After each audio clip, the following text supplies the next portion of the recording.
Okay, different device, an older device. Maybe I can try this out.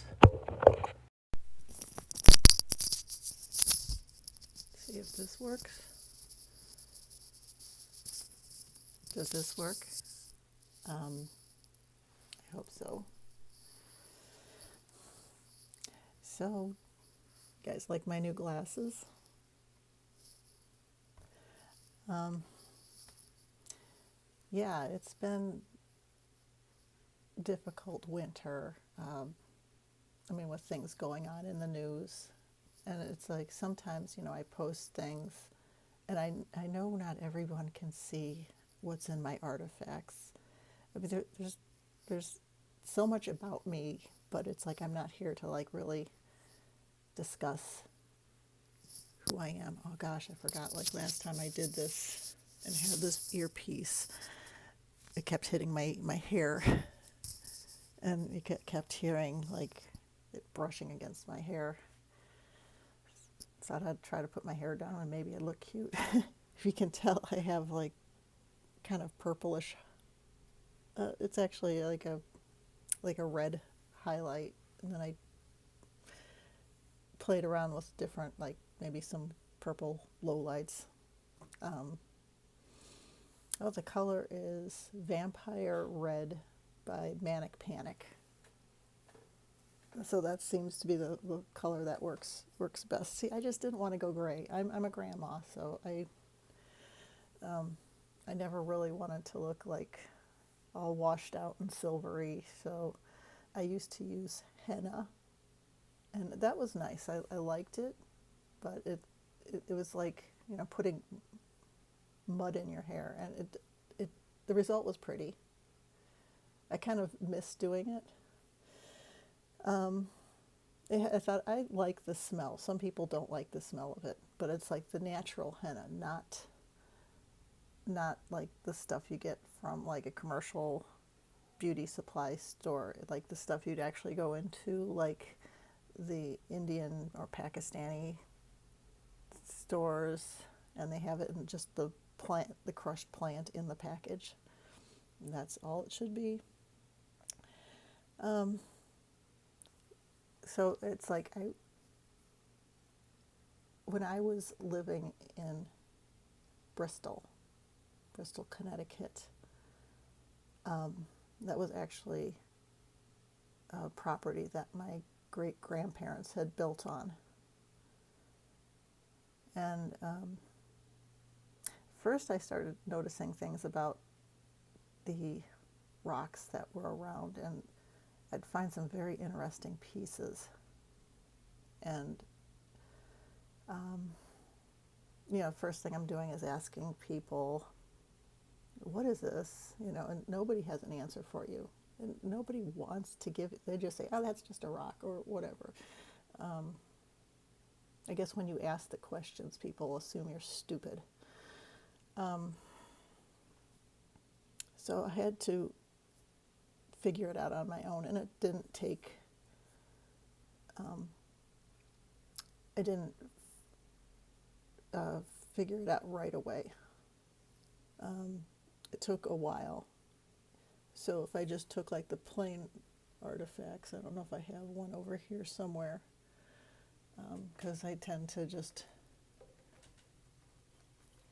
this one has a lot of, okay, well, some of them are like this color.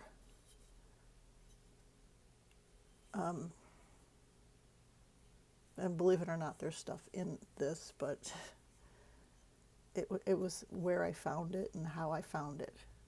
There was another one. So these were kind of stacked in a wall type shape. Maybe you don't see it, but look at this eye, a nose, an open mouth, the ear.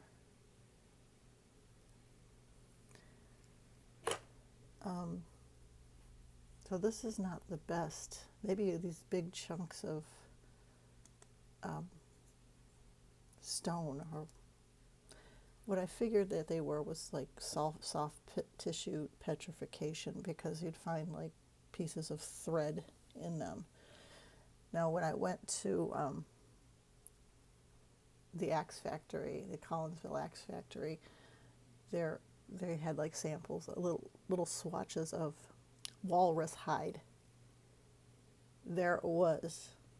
So some of those Arctic animals had like this really thick skin, and I didn't want to go off onto this tangent, but which one am I going to show? I can't find it. Well, anyway, like, I'll show you, like, you can't really chip. Where's the camera? Up here. So you can see like the detail on this piece. There's an effigy. If you've seen some of my other artifact videos, you can see some of the detail. And sometimes I just take a paintbrush and just go over it just to highlight the areas. But they're so old, Anyway, I just didn't really want to talk about that right now. I'm not going to be able to prove anything with this screen. And other things that I do, I'm also a writer, and I'd hope to write about these artifacts. I just want you to see how cool this one is. I mean, I've showed this before. I knew by the shape, like this was like an open mouth, or this, and then this would be an ear, but it just seemed like there's something about this. And I start to add the paint, because it's like you're almost like thinking when you're painting. So see this open mouth there, the eye I put in there, and it's like I am following lines when I do that. I'm not trying to deceive people. I'm just showing what's there. So I was following the lines, and I'd see, oh, well, there's a face along here. And I'm like, oh, wait a second. Usually they work on corners. So there he is. But it's like you flip it over, and there's a different kind of face on this edge. And of course, the only way you can really see that is if I trace the lines, highlight it, and then even like, okay, look in here. I had to highlight this as well. There's, see a nose? If I took like black paint and like covered up in there, you'd probably see it, but there's like a moon face, like, you see the nose above my finger, the mouth, and the chin. See if I can get him in there. You see him? And his eye right there.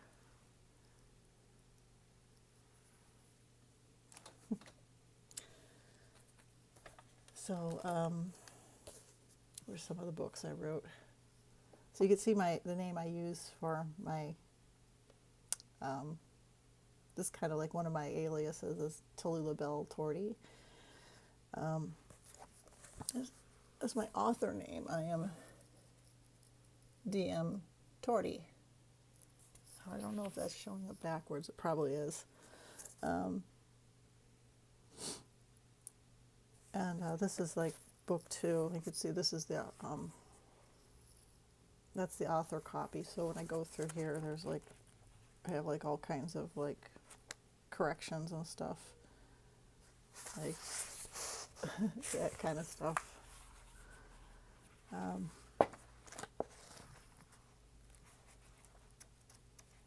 And the writing's mostly funny. It's not really for children. The second series that I started, and I've got 3 more to this one that are still backlogged. I'm still working on. I'm close to releasing book 2 of The Moonlit Sorceress. That one is called Broken Oaths and gosh, it's like I've been working on this so long I don't even remember the names. Broken Oaths and Sacrifices. Okay. But anyway, this is part of the Moonlit Sorceress series. But I wish I could give like a quick synopsis, and that's probably like,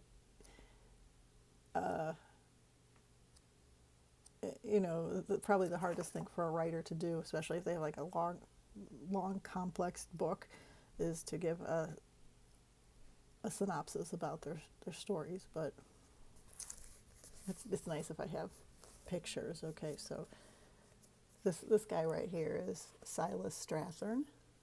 Oh yeah, by the way, I'm the artist. That's Silas Strathern, and he is basically the ardent sorcerer. And I decided that because I was relying so much on like this kind of Shakespearean emotion, drama and stuff when I was writing this. I also like some juicy details, and the things that motivate him. So he's ardent. Okay. The child is his, but not hers. So this is his wife, but her name is Priscilla. They call her Sissy. One of the things is, now this is part of the story. Angeline is very talented. He kind of broke off his relationship with Priscilla's mother because of his nobility. Her mother was not. Although her mother is Sabina, and Sabina's a sorceress. Well, just so happened that their daughter Priscilla is also a little sorceress, and he won't have anything to do with women being sorcerers or sorceresses, or he just feels like it puts them into too much danger, and he finds them a distraction in his library. Maybe I made that sound simpler than what it is, but for the most part, in this book, Sabina has been cast away to the Meridional Islands, which I call the New Americas. This isn't even on Earth. This is like they don't even realize they're not on our dimension. They're just existing on this other dimension. So I have to explain how they got there. They just kind of came from our realm and ended up in this other realm, and they just kind of stayed with this Elizabethan type their culture.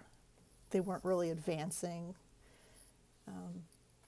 They didn't form a democracy like America did. They went ahead and built their own monarchy.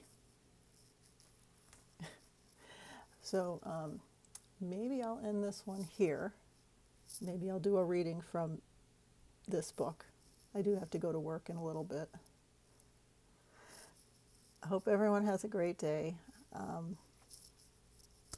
I could say like and subscribe. I'm so new at this, Oh, my shirt. My husband got that for me for Christmas. I kind of like this. It's like, I like tarot cards. I'm not really good at reading them, but I could tell that you've got the sun and the moon, and it's about, that would be kind of like duality, the duality of opposites, which I actually have a lot of that going on in my stories, especially with like this series, Lost in Edenland. They are pretty much duality. All right, have a great day.